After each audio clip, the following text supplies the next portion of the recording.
बालिका बहू, तेरी शादी होने वाली है अगले महीने। ये बस्ता उठाकर कॉलेज जाना बंद कर दे अब। अरे कैसी बात कर रही हो, अभी उसकी उम्र ही क्या है। इतनी जल्दी शादी करने का फैसला मैं नहीं लेने वाला।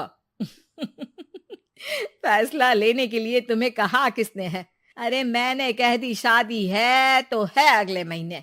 बेचारी अमिता करती भी तो क्या, छोटी सी उम्र में बन जाती है अपने से 2 गुने उम्र के आदमी की बीवी। शादी के बाद देर रात पति घर आता है। खाना लगाओ, भूख लग रही है। अमिता खाना लगाती है। ये क्या बनाया है? वो सारा खाना फेंक देता है। कर्म ही खराब थे जो इतनी कम उम्र के लड़के से शादी करा दी। तभी वहाँ अमिता की सास आ जाती है। अरे हमें क्या पता था कि ये इतनी कामकाज में ढीली है। इसकी माँ ने तो कहा था रॉकेट की स्पीड से काम करती है।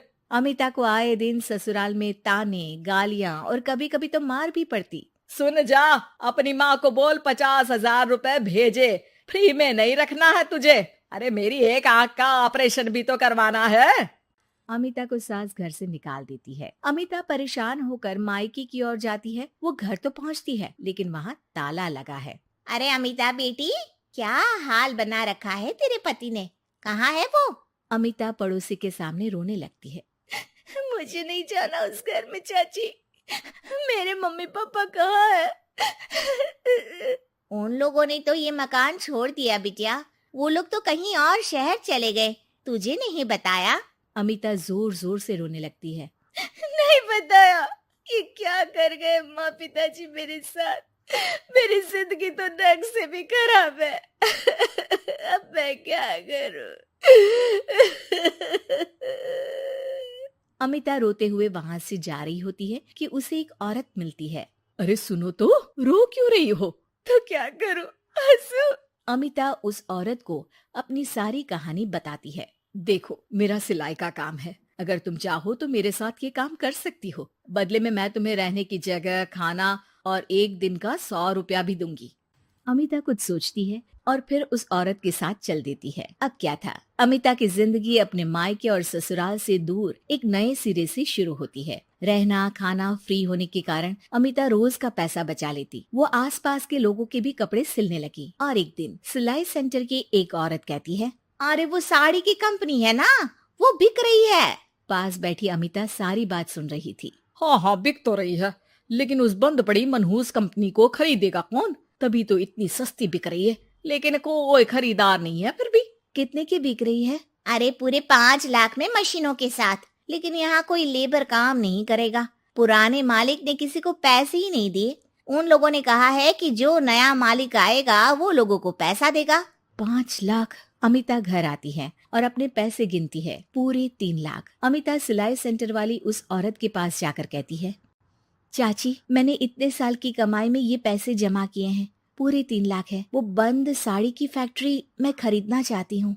अरे अमिता, पागल हो गई हो क्या? वो 5 लाख की बंद मनहूस फैक्ट्री खरीदेगी, फिर लेबर का बकाया पैसा देगी, और वो फैक्ट्री चलेगी कि नहीं ये भी कोई नहीं जानता। लेकिन अमिता नहीं मानती। वो उस औरत से कहती है कि वो उस फैक्ट्री को खरीदना चाहती है और खरीद कर ही रहेगी। औरत भी अमिता की मदद कर देती है और फिर अमिता के नाम एक साड़ी फैक्ट्री हो जाती है। शुभारंभ वाले दिन अमिता लेबर से कहती है, मैं इस फैक्ट्री को दोबारा खड़ी करना चाहती हूँ। आप लोग इसमें माहिर हैं।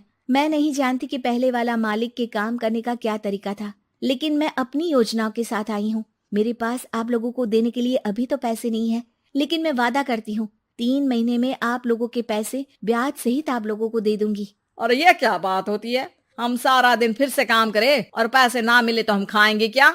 सिर्फ 3 महीने की बात है। वैसे भी आप लोग बिना काम के यहाँ नए मालिक के इंतजार में बैठे ही थे। मैं काम करना चाहती हूँ और 3 महीने में सारे पैसे देने का वादा भी करती हूँ।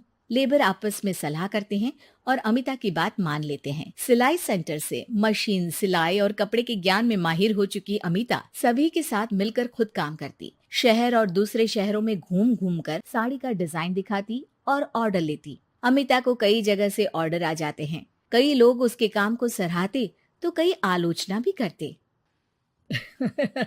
अरे बड़े बड़े व्यापारी बैठे हैं, यहाँ तू कहाँ टिकेगी? लाओ दिखाओ कैसी साड़ी बना रही है तुम्हारी फैक्ट्री। अमिता उन लोगों को साड़ी के डिजाइन दिखाती है कि तभी वहाँ व्यापारी की बीवी आ जाती है। हाय रे, कितनी प्यारी साड़ी है ये। बड़ी महंगी लगती है। मेरे लिए ले लो ना जी, और हाँ, अपनी दुकान में भी रख लो इसे, बहुत बिकेगी मैं कहती हूँ। अमिता मुस्कुराती है। अरे सेठ जी, बड़े बड़े व्यापारियों से नहीं, पर अच्छी डिजाइन और क्वालिटी से बाजार में चलती है। अब बताओ कितने का ऑर्डर है आपका?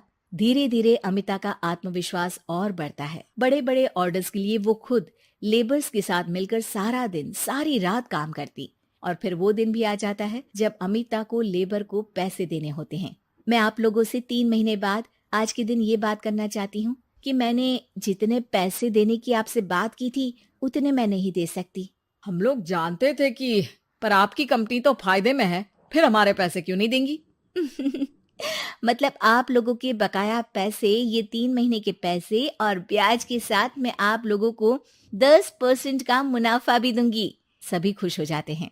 मेरा कोई परिवार नहीं है, लेकिन दिन रात आप लोगों के साथ काम करके मुझे आप लोगों में ही अपना परिवार दिखता है। अमिता की फोटो पेपर में छपती है। उसके बिजनेस मॉडल को पढ़ने के लिए कई बच्चे भी उसका इंटरव्यू करते हैं। अब अमिता 1 से 2 और 2 से 4 फैक्ट्री खोलकर देश में बड़ा नाम कमाती।